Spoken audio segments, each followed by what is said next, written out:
Everyone welcome back to my YouTube channel. तो आज की इस वीडियो में हम मर्जर्स और एक्विजिशन के बारे में बात करेंगे।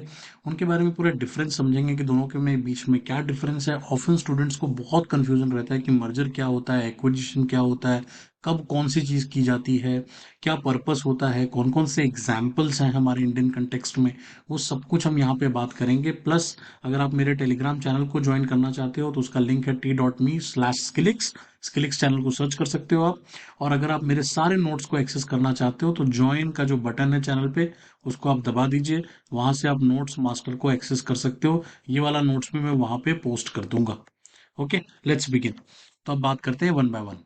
सबसे पहले बात करते हैं कि दोनों ही चीजों में डेफिनेशन में क्या डिफरेंस है, उसके बारे में बात करते हैं। तो जब हम मर्जर को डिफाइन करते हैं तो हम कहते हैं combination of two or more companies to form a new entity. तो बेसिकली यहाँ पे क्या होता है कि दो कंपनी, मान लो ए एक कंपनी और बी एक कंपनी है, तो दोनों मिलकर के एक सी कंपनी को फॉर्म करती है, एक नया एंटिटी फॉर्म होता है।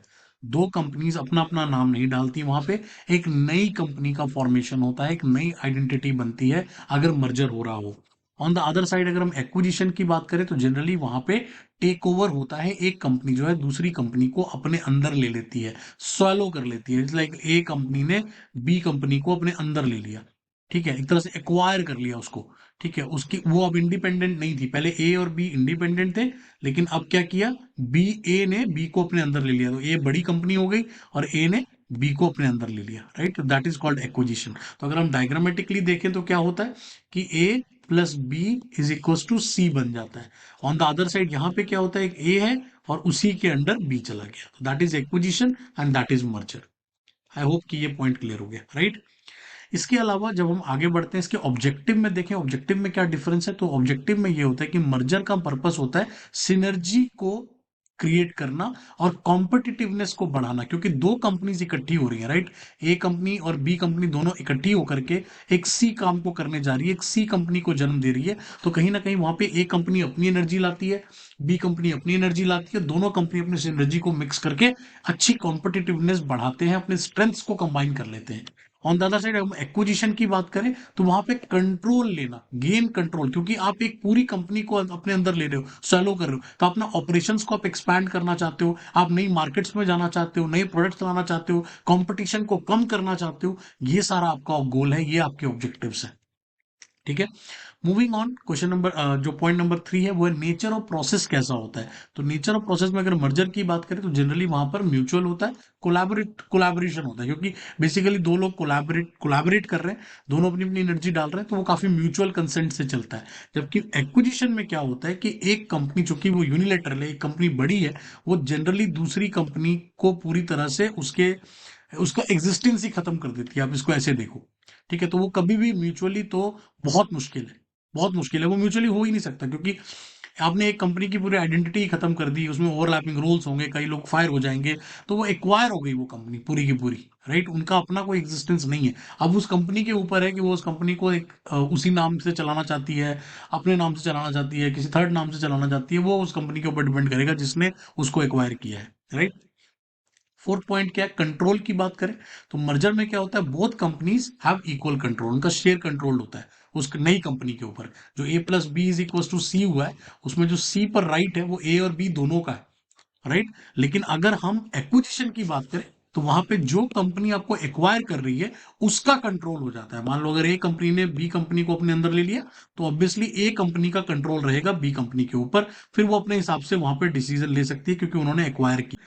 तो काफी हद तक अगर आप देखो ना तो एक्विजिशन जनरली वो तभी होता है जब बी कंपनीज को ऐसा लगता है कि अब मेरी एग्जिस्टेंस का कोई फायदा नहीं है या हमें अच्छी वैल्यू मिल रही है। अभी स्टार्टअप के टाइम पे एक्विजिशन बहुत ज्यादा होती है, एक कंपनी एक लेवल तक पहुंचती है और फिर बड़ी कंपनी उसको एक्वायर कर लेती है, उसको लगता है चलो हमें अच्छी वैल्यू मिल गई, हम कुछ नया कर लेंगे, उसका फाउंडर कंपनी बेच के चला जाता है।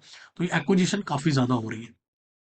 कंपनीज आइडेंटिटी की बात करें तो यहां पर both companies dissolve to form a new entity, जैसा मैंने आपको बताया कि यहां पर एक न्यू एंटिटी बन जाती है सी नाम की, जो भी मैंने आपको एग्जांपल दी थी। ऑन द अदर साइड यहां पे जो एक्वायरिंग कंपनी है उसके ऊपर डिपेंड करेगा कि वो आइडेंटिटी को रिटेन करना चाहती है, नहीं करना चाहती। प्लस जनरली हम जब एक्वायर करते हैं ना तो हम रिटेन करते हैं, क्योंकि उस जो नई कंपनी होती है ना उसकी भी कुछ ब्रांड वैल्यू होती है। तो जनरली हम क्या करते हैं, कभी उसका नाम जल्दी चेंज नहीं करते, हम उसी ब्रांड नेम से उसको बेचते रहते हैं, क्योंकि हमें पता है कि यार उस पर्टिकुलर ब्रांड की भी कुछ वैल्यू है, तो उसको लिवरेज करने की कोशिश करते हैं। शेयर होल्डर इंपैक्ट की बात करें तो मर्जर में क्या होगा, share holder of both the companies typically becoming the share holder of the new entity. तो जो शेयर होल्डर होगा ए का भी और जो बी का भी होगा वो सी का भी हो जाएगा, यहाँ पे ये होगा।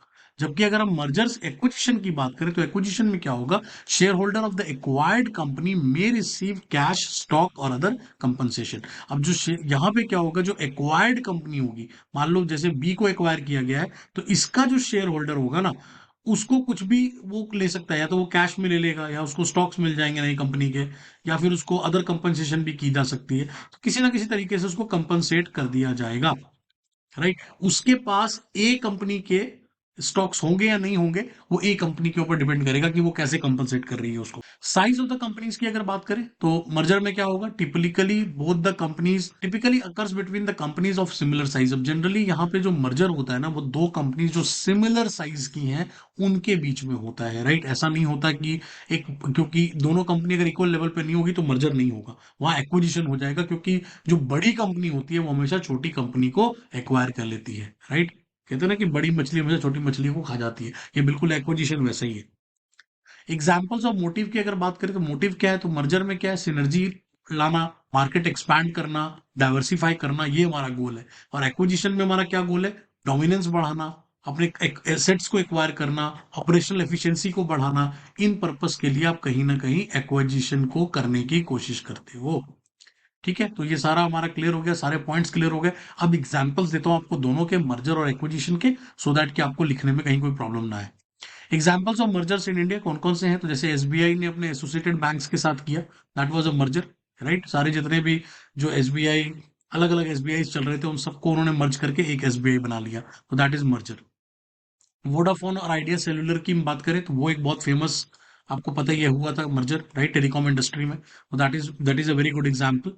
इसके अलावा अगर हम पीवीआर और आयोनेक्स की बात करें तो उनका मर्जर हुआ था, उन्होंने अपने ऑपरेशंस को इकट्ठा किया था एंटरटेनमेंट इंडस्ट्री में 2022 में, ये लेटेस्ट ही हुआ है, ज़्यादा दूर नहीं है।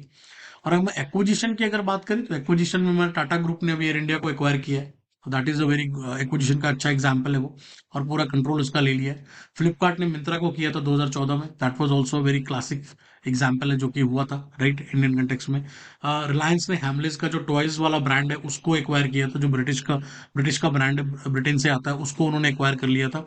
और रिलायंस हैमलेस के ही ब्रांड को लिवरेज करता है, आपको बड़े बड़े मॉल्स में दिख जाएगा, इसके टॉयज काफी एक्सपेंसिव होते हैं। प्लस अभी हाल में जोमेटो ने ब्लिंकिट को एक्वायर किया था। तो ये कुछ एग्जाम्पल्स हैं जो एक्विजिशन के हैं, कुछ मैंने आपको मर्जर के भी दे दिए। अगर कोई मैंने मिस कर दिया हो तो आप कमेंट सेक्शन में जरूर बताना। Thanks for watching, I hope कि आपको पूरा टॉपिक समझ में आ गया हो कि मर्जर क्या है, एक्विजिशन क्या है, दोनों में डिफरेंस क्या है, एग्जाम्पल्स क्या है, सब चीज़ों के बारे में हमने यहाँ बात कर ली। मिलते हैं अगले वीडियो में, थैंक यू।